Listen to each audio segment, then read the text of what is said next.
और अब बात करते हैं अमेरिका और ईरान के बीच चल रही जंग की, जो कि शांति की तरफ जाता जाता अब वापस भड़कता हुआ दिख रहा है। और अब ऐसा लग रहा है कि कोई भी चुप बैठने के मूड में है नहीं। भले ही ईरान और अमेरिका के बीच शांति वार्ता यानी कि सीज फायर को लेकर बातचीत जारी है, लेकिन ईरान का दावा है कि अमेरिका के हर हमले का हम मुंह तोड़ जवाब देंगे और किसी भी कीमत पर ईरान कह रहा हम झुकने वाले नहीं हैं। वहीं अमेरिकी राष्ट्रपति डोनाल्ड ट्रंप ने इस बार ईरान को एक अलग ही अंदाज में धमकी दी है। अब ट्रंप ये कह रहे हैं कि ईरान से एनरिच्ड यूरेनियम लेने के लिए सेना भेजने के प्लान को उन्होंने कैंसिल कर दिया है। एक ओर अमेरिका ईरान को धमका रहा है, तो वहीं दूसरी ओर दोनों देशों के बीच बातचीत में प्रोग्रेस का दावा भी हो रहा है। तो क्या ईरान अमेरिका के बीच जो सीज फायर की बात हो रही है, क्या ये हो पाएगी, ये सफल हो पाएगी? हॉर्मुज़ विवाद का जो हल है वो जल्द सुलझ पाएगा? खाड़ी के तेल पर जो निर्भर देश हैं उनकी अर्थव्यवस्था के वापस पटरी पर लौट पाएगी?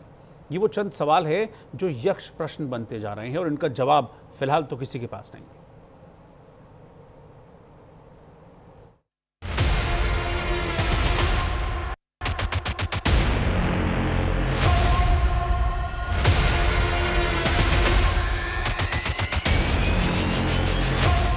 ईरान का कुवैत बहरीन पर जवाबी हमला, अमेरिकी सैन्य ठिकानों को बनाया निशाना,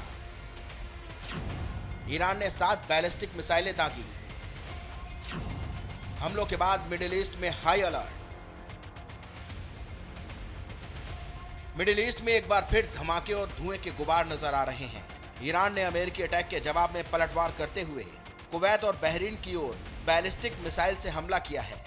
यह हमला बहरीन और कुवैत में अमेरिकी सैन्य ठिकानों पर किया गया है। अमेरिकी सेना का दावा है कि ईरान ने हॉर्मुज़ स्ट्रेट की ओर 4 आत्मघाती ड्रोन भेजे थे, जिन्हें अमेरिकी सुरक्षा बलों ने समय रहते मार गिराया। इसके बाद अमेरिका ने जवाबी कार्रवाई करते हुए ईरान के 2 रडार ठिकानों को निशाना बनाया, जिस पर ईरान ने पलटवार करते हुए मिसाइल से अटैक किया है। ईरान ने कुवैत और बहरीन की ओर 7 बैलिस्टिक मिसाइलें दागी। 6 मिसाइलों को रोक दिया गया और 7वीं अपनी इच्छित लक्ष्य तक नहीं पहुंच पाई। अमेरिका का दावा है कि ईरान ने यह हमला हॉर्मुज़ की ओर से लॉन्च किए गए 4 ईरानी एक तरफा हमले वाले ड्रोन को मार गिराने के कुछ घंटों बाद किया। बहरीन में अमेरिकी 5वें बेड़े हेडक्वार्टर को नुकसान पहुंचाने के ईरानी दावे झूठे हैं। वहीं अमेरिकी राष्ट्रपति डोनाल्ड ट्रंप का कहना है कि अगर अमेरिका ईरान डील होती है तो वे ईरान के सुप्रीम लीडर से मिलने को तैयार हैं। ईरान से एनरिच्ड यूरेनियम लेने के लिए सेना भेजने के प्लान को रद्द किया गया है। ईरान का दावा है कि दुश्मन ठिकानों पर एरोस्पेस मिसाइलों से हमला किया गया और ये अमेरिकी सेना के हमले में जवाबी कार्रवाई थी। अमेरिकी सेना में सीज फायर के बीच वार पलटवार हमले जारी हैं। Bureau report, news India. और इजराइल लेबनान युद्ध को लेकर एक ब्रेकिंग न्यूज इस वक्त सामने आ रही है। बड़ी खबर यह है कि इजरायली हमले में लेबनान आर्मी के कई जवानों की मौत हो गई है।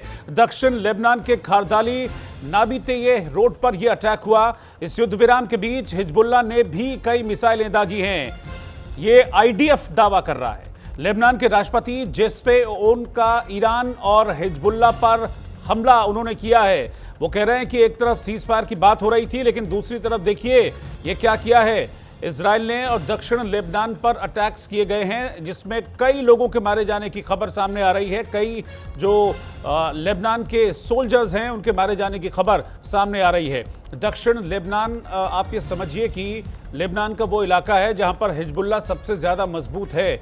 यानी कि जो समझौतों की शर्तें थी, जिसमें ये कहा गया था कि हिजबुल्लाह भी हथियार डालेगा और हम भी हिजबुल्लाह पर अटैक नहीं करेंगे, लेबनान पर अटैक नहीं करेंगे, तो इन अटैक्स का मतलब ये है कि समझौतों की वो सारी शर्तें अब टूट गई हैं और हिजबुल्लाह भी अब कह रहा है कि इसका जवाबी हमला किया जाएगा। हालांकि आईडीएफ की तरफ से दावा किया जा रहा है कि हिजबुल्लाह की ओर से भी फायरिंग की गई थी इजराइल पर, जिसके जवाब में हमने ये अटैक किया है और इस अटैक में कई लेबनानी सोल्जर्स मारे गए हैं। इस तरह की खबर भी सामने आ रही है। दक्षिण लेबनान पर ये अटैक्स किए गए हैं इजराइल की तरफ से। तो इस वक्त की ब्रेकिंग न्यूज़ में आपको बता रहा हूं, बड़ी खबर। दक्षिण लेबनान जहां पर हिजबुल्लाह सबसे ज़्यादा मजबूत है, वहीं पर इजराइल की तरफ से अटैक्स किए गए हैं। यानी कि क्लियर है इस अटैक का जो मैसेज है कि वो हिजबुल्लाह पर इस तरह से अटैक्स करते रहेंगे और जिस सीज फायर की बात होती है, शांति समझौते की बात होती है, वो सिर्फ और सिर्फ कागजों तक सीमित है। उसका ग्राउंड पर कोई भी वजूद नहीं है। तो ब्रेकिंग न्यूज़, इजराइल की ओर से अटैक किया गया है लेबनान में इस वक्त। ये 3 दिन पहले शांति समझौता हुआ था, लेकिन आप समझिए कि 3 घंटे भी ये शांति समझौता टिक नहीं पाया था, क्योंकि कल भी इस बात को लेकर दोनों पक्षों के बीच काफ़ी हीटेड आर्ग्यूमेंट्स हुए थे, काफ़ी एक्सचेंज ऑफ हीटेड वर्ड्स दोनों जो पक्ष हैं उनकी तरफ से एक दूसरे के खिलाफ हुए थे। और आज देखिए इजराइल की तरफ से अटैक किया गया जिसमें दक्षिण लेबनान को निशाना बनाया गया।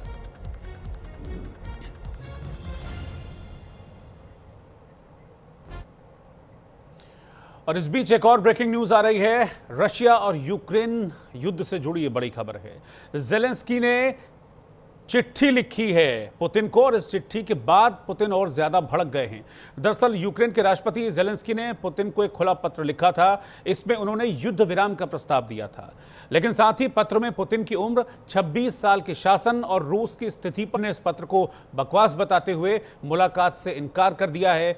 इसके साथ ही अब रूस और यूक्रेन का युद्ध, जिसके खत्म होने की शायद अटकलें लग रही थी कि हो सकता है कि शायद इसमें कुछ हद तक एक नरमी दिखाएं पुतिन, अब उन उम्मीदों को झटका लगा है। जेलेंस्की की चिट्ठी में क्या है वो मैं आपको दिखा रहा हूं, आप स्क्रीन पर सामने देखते रहिए, मैं यहां से चिट्ठी पढ़ता रहूंगा। 26 साल पहले जब पुतिन सत्ता में आए थे तब यूक्रेन के कई लोग उन्हें सकारात्मक नजर से देखते थे, लेकिन अब हालात पूरी तरह से बदल चुके हैं। दोनों देशों के रिश्ते व्यापार और सहयोग से निकलकर सिर्फ युद्ध, हमलों और नुकसान की चर्चा तक सिमट गए हैं। यूक्रेन युद्ध नाटो, जियोपॉलिटिक्स या रूसी भाषा का मुद्दा नहीं है, बल्कि ये पुतिन का व्यक्तिगत फैसला है। इतिहास इस संघर्ष को बिना किसी वास्तविक कारण से शुरू हुआ युद्ध के रूप में इतिहास याद रखेगा। रूस हर महीने 30,000 से ज़्यादा सैनिकों को मृत या गंभीर रूप से घायल के रूप में खो रहा है। रूस में ईंधन संकट, बढ़ती महंगाई और लगातार प्रतिबंधों से लोग परेशान हैं। रूसियों के बीच भी युद्ध को लेकर थकान बढ़ रही है और पुतिन अब चीन, उत्तर कोरिया पर पहले से ज़्यादा निर्भर हो गए हैं। पुतिन के पास अब पहले जैसी आर्थिक और राजनीतिक शक्ति नहीं बची है। वो हमेशा जनता की वफादारी नहीं खरीद सकते।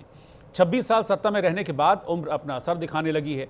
समय के साथ लोगों की आपसी थकान और बढ़ेगी। अगर पुतिन युद्ध समाप्त करने का फैसला नहीं करते हैं तो यूक्रेन अपनी स्वतंत्रता के लिए इस लड़ाई को जारी रखेगा। जब जब रूस थकता है तब तब बदलाव आता है। आप अपना युद्ध रोक सकते हैं या फिर इतिहास अपना रास्ता खुद चुन लेगा।